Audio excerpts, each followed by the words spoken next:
Did you also just lose the dog as well? Yeah. My sister's dog who passed away, like, not long after him. I spent more time with the friggin' dog than she did, he tells me. Yes. And your father just said to me, Yes. I paid the vet bills. And he just showed me like receipts where he brought the friggin' dog to the vet.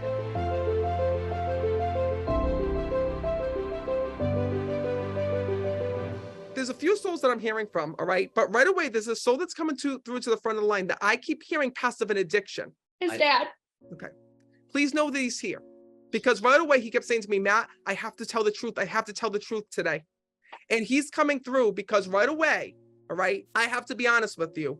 This man says to me, Matt, there's a lot that I regretted in my life. He says to me, because I lied to my family. I pushed my family away. He says, and I promised that I was never going to do this again. He keeps telling me he got treatment. He got treatment. So did he go to rehab? He had a lot of different medical conditions. He had to go through a lot of different treatments that was just mile long lists. This is what I don't understand. Do you know if he was also having some type of an organ failure, or if there was Oh my God. connected to him? He had, Congenital heart failure. yeah, he had CHF, and there was one night where he's like, I just don't feel right, Stephen. And we're like, Dad, just go to the hospital. He's like, no, you guys eat. And I'm like, no, bring him to the hospital. I'll cook, you come back and we'll figure it out. He's bringing through this what's it called? The organ failure, because he says to me, Matt, I shouldn't have done what I did here in this world. Meaning that when I'm connecting with him, he did not take his medications the way that he should have here in this world. He shows me that he would mix medications. He says to me, Matt, and I didn't realize that I was shortening my life here in this world. This was tough because what I see that I don't think that you guys know about is that he was warned by doctors. When I'm connecting, there was something that happened with a blood test. I keep seeing a blood test being shown to me by doctors, and they found something in his system that was not prescribed. Not surprised. Yep. Because he shows me this, and I see like the doctors having a conversation with him, like, why is this in your system? And why is this? And why is this? And why is that? And he says to me, Matt, he goes, I got to let them know that here in this world, he says, I was treating my symptoms. He says, and I lost faith in doctors. He says, so I took matters into my own hands. He says, and he wants to apologize because the two of you were supposed to be his kids, right? He was supposed to watch over you. He was supposed to be there for you. But instead, he tells me that the two of you babysat him here in this world like he was a toddler and that this was your son. Do you understand that? Yeah. He tells me like you were even afraid to like let him go to sleep by himself and to leave him into his room. He says to me, they were always checking on me. They were always checking on me. Yeah. And I'm sorry, is this your husband here?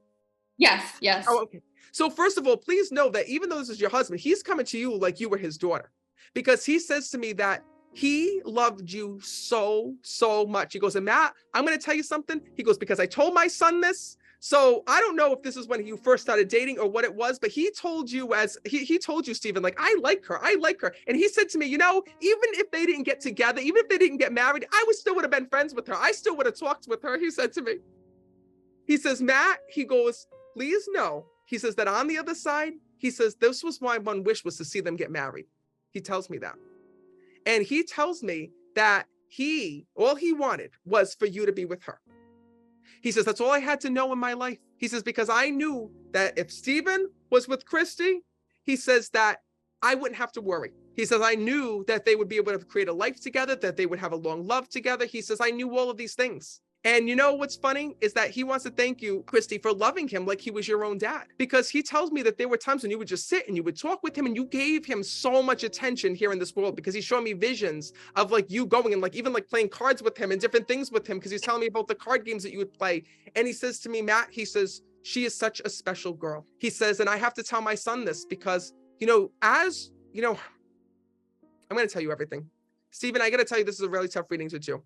Because your father just said to me, Matt, I missed out on my son's life, not because I wanted to, but because I had so many health issues. My health stopped me from being the dad that I wanted to be. He says, and still, Stephen, you have in your heart, you know, did my dad, was he really proud of me? Did he really love me? Did he get to see all these things? Because you feel like that his health and his life kept him far apart from you at times.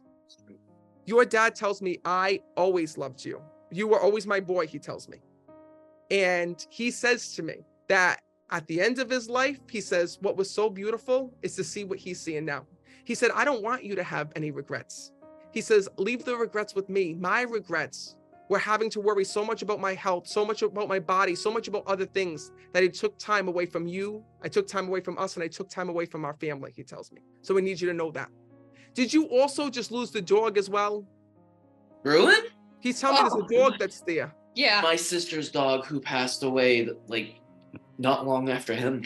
Okay. And that was like his buddy. He keeps telling me the dog said, let him know I'm back with the dog, he tells me. So please know that when that dog had passed away, your dad came to get it. And you know, you're telling me it was your sister's dog, but he's telling me it was his dog, his dog. Yep.